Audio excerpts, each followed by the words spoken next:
Can you resurface sloppy, poured-in-place cantilever coping? Looking for ideas on how to make brand new poured-in-place cantilever concrete coping look better. It has some gaps between the concrete and the vinyl liner and sloppy cuts in the concrete. It is broom finished, except for the 16-inch border, which was supposed to be smooth but is quite uneven and sloppy looking. Can the coping and the border be polished to smooth it out? And can the entire deck and coping be resurfaced to smooth and even it out? Thanks for any suggestions. And no, we don't have any photos of this one. Okay, so it just sounds to me like it was a poorly done cantilevered concrete pour job, and the first 16 inches were supposed to be something different than the broom finish. Likely, you could try to polish it out and grind it out, and now you just have a slippery wet edge. Not a great solution as far as I'm concerned. What I would look at, short of tearing it all out, what I would look at is an overlay. There's several different types of products out there that is a spray overlay that could be put over the top of this. From something as heavy as epoxy with stone in it, which gives a really pebbly kind of finish, to just some really basic spray on, knockdown over finish.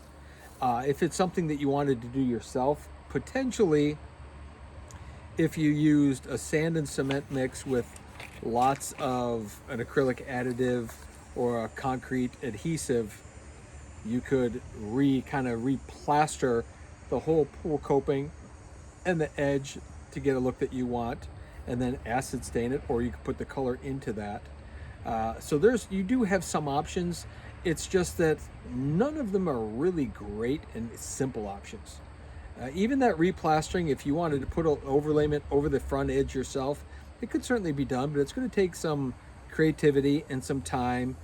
But you have to do it all at once. You can't do little sections at a time, and then when you get home from work a week or two later, do another section, and another week or two, do another section. The reason being is it'll look all different, and you won't like it at all. If you do it, you kind of have to do it all at once so that the concrete, whatever the material you're using, hydrates out at the same time, so it all has a really similar look. If you wait 2 weeks or a week between, which a lot of DIY homeowners wanting to do that, which is fine, it's just that if there's time between, because I get it, you only have a day or two and then your weekend, and then you can't do anything till the next weekend. This is not something you can do over 4 or 5 or 6 weeks. It kind of has to be done all at once. So just as a couple of follow-up questions to ponder, does it diminish your enjoyment of the pool enough to worry about it? Could you put some patio furniture there? Could you ignore it while enjoying the other aspects of your pool? And is it worth, or could you color it? Going to that? I mean, is the product that bad, or is just the color not right?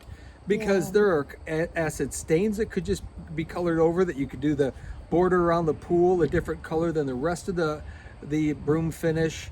You could do, there's concrete paints that could be used if need be. You could worry about it.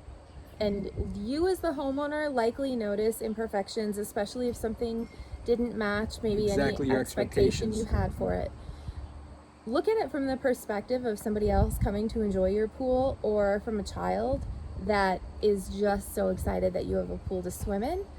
And maybe you'll find that if you just use the pool and create other points of interest that make that just a functional, so you have patio and you walk across it and that's what you do, you may find that it's really not as big of an issue as it could seem right at the beginning when you're really looking at it. Right. Also, does the pool have water in it? Because before the pool has water in it, it's really ugly, and you could nitpick a whole lot of details, I'm sure.